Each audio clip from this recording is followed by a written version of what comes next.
Boa tarde a todos. Meu nome é João Pedro de Aguiar e o nome do meu projeto em Ciências Ambientais é Biorremediação de áreas degradadas por mineração no bioma cerrado. Uma constatação da viabilidade da utilização de fungos micorrízicos arbusculares associados a plantas pioneiras na reestruturação ecossistêmica. A orientadora do meu trabalho é Juliana Campos de Pinho Rezende e a co-orientadora Juliana de Lima Passos Rezende. Bem, define-se áreas degradadas toda região que tem suas características naturais alteradas negativamente, comprometendo assim os processos físicos, químicos e biológicos do solo. Essas alterações elas podem ocorrer tanto nos ecossistemas naturais e também podem ser causadas por ações antrópicas indevidas. Com o crescimento populacional e a elevada demanda por recursos, os estudos que envolvem o solo e seus organismos estão em expansão, visto que a mineração, que se caracteriza pela prática de extração de minerais do solo, causa muito impacto, dentre outros problemas, como a degradação e a contaminação do solo por metais pesados, assim prejudicando a revegetação desses ambientes. A contaminação do solo por metais pesados ela é uma consequência da atividade mineradora. Dentre eles estão o ferro, o cobre, o zinco e o manganês, que sim, eles são essenciais para o funcionamento biológico dos seres vivos. Porém, eles podem dificultar o crescimento e o desenvolvimento de comunidades de plantas. E quando em excesso no solo, podem exercer efeitos adversos sobre os micro-organismos naturais desse ambiente, prejudicando assim o ecossistema e, consequentemente, levando a problemas ao meio ambiente e à saúde pública. Nisso, a recuperação de áreas degradadas pela mineração é requerida a adoção de técnicas específicas, de acordo com a região e o tipo de minério explorado, tendo em vista a não existência de um modelo definido para que essas áreas sejam recuperadas. Ações de recuperação, com a adequação das condições físico-químicas do solo, a introdução de plantas, elas garantem o retorno assim de processos fundamentais ao funcionamento do novo ecossistema e sua estabilização. A biorremediação ela é um processo no qual organismos vivos, normalmente plantas, micro-organismos ou suas enzimas, elas são utilizadas para remover ou reduzir poluentes no ambiente. Essa prática ela pode ser realizada por meio de uma ou mais associações microbianas para a degradação desses contaminantes. Se destacam principalmente aqueles que são simbiontes, como os fungos micorrízicos e as bactérias fixadoras de nitrogênio. Esse projeto ele irá se basear em duas famílias botânicas, a família Poaceae e a família Fabaceae. Dentro dessas famílias serão utilizadas plantas com características de colonização primária. As gramíneas, pertencentes à família Poaceae, geralmente apresentam elevada diversidade, facilidade de semeadura, rápido crescimento e também estabelecimento, garantindo assim a cobertura e a proteção do solo, destacando-se como potenciais para a revegetação de áreas contaminadas por metais pesados.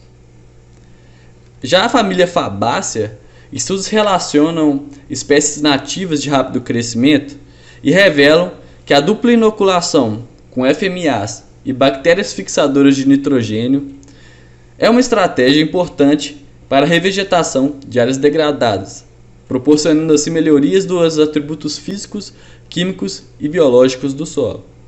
Sabendo disso e sabendo que solos que são formados por rejeitos de mineração têm deficiência em nitrogênio, essa característica da relação das fabáceas com as bactérias fixadoras de nitrogênio traz então uma disponibilidade maior desse recurso no solo, trazendo assim e propiciando um melhor desenvolvimento de outras plantas.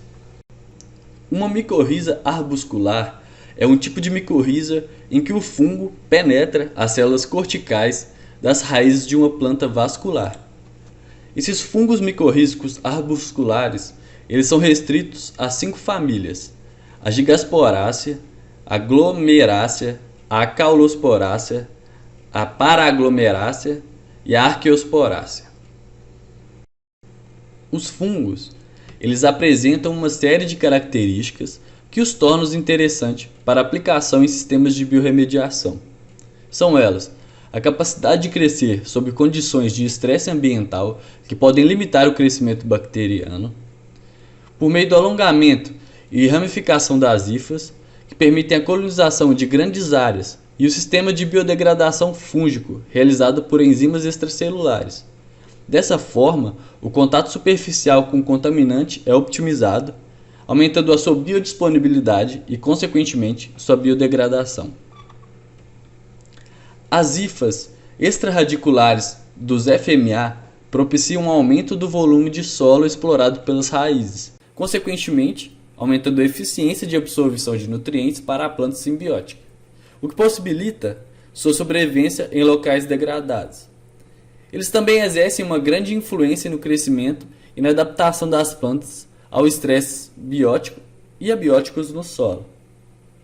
Os FMA, eles produzem glicoproteínas que contribuem para a agregação de partículas do solo, que elas têm propriedades de ligação a elementos traços, reduzindo assim os teores de elementos tóxicos disponíveis no solo.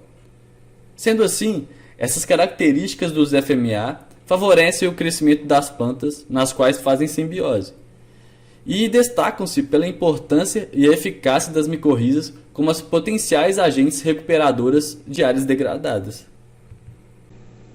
Visto que a degradação ambiental é um problema recorrente devido à necessidade de obtenção de recursos, e cada vez mais esses impactos acarretam em problemas que abrangem não somente a região explorada, mas sim o país e o mundo como um todo, esse trabalho ele tem como objetivo de encontrar as plantas com melhor desenvolvimento em áreas degradadas por mineração no bioma cerrado. E quais são os FMAs que melhor interagem com as mesmas, propiciando uma melhor taxa de desenvolvimento para que assim possam estabelecer um ambiente propício para o desenvolvimento de um ecossistema autossuficiente e estável. Bem, o processo ele se inicia com a obtenção de solo contaminado por metal pesado, coletado na área definida. Um adendo a se fazer é que a área de coleta, a área de estudo ainda não foi definida e até a confecção final desse projeto ela já estará definida. Bem, voltando agora à metodologia, é que depois da coleta desse solo, ele será autoclavado em um recipiente metálico com capacidade entre 5 e 7 kg na temperatura de 121 graus centígrados, na pressão de 1,5 atm, duas vezes com um intervalo de 1 hora e também de um dia, de acordo então com a metodologia adotada por Marinho et al. 2004. Dessa forma, se obtém um substrato estéreo pronto para ser inoculado com os FMAs. Estão descritos no slide o nome das espécies que serão utilizadas no experimento. Como dito anteriormente, as famílias que serão utilizadas serão as famílias Poaceae e Fabaceae. E também estão descritas no slide as plantas com características de colonização primária que serão utilizadas no estudo. Uma característica interessante é não se prender somente a plantas comumente encontradas no cerrado, mas de forma secundária fazer um levantamento da flora já presente na região impactada, para que, se possível, possa encontrar também outra planta a ser introduzida no estudo, para se identificar uma possível planta pioneira na recolonização dessa área. A partir dessa seleção, serão feitos vasos controle para cada espécie de planta, onde será mantido somente o substrato estéreo. Nos outros vasos, serão inoculados individualmente cada FMA para que possa ser testada sua eficiência em se associar e dar aporte ao desenvolvimento da planta no ambiente hostil. Sendo assim, serão feitos testes estatísticos para se verificar a significância entre a produção de matéria seca do vaso controle e o vaso que foi inoculado com o FMA. Não somente a análise em relação à planta controle e o FMA, mas também serão escolhidas as melhores plantas e que tiveram melhor desenvolvimento em relação às outras, para que posteriormente possa ser feita uma metodologia específica para aquela região, focada na restauração daquele ambiente. Bem, essas são as referências. Muito obrigado a todos, uma boa tarde.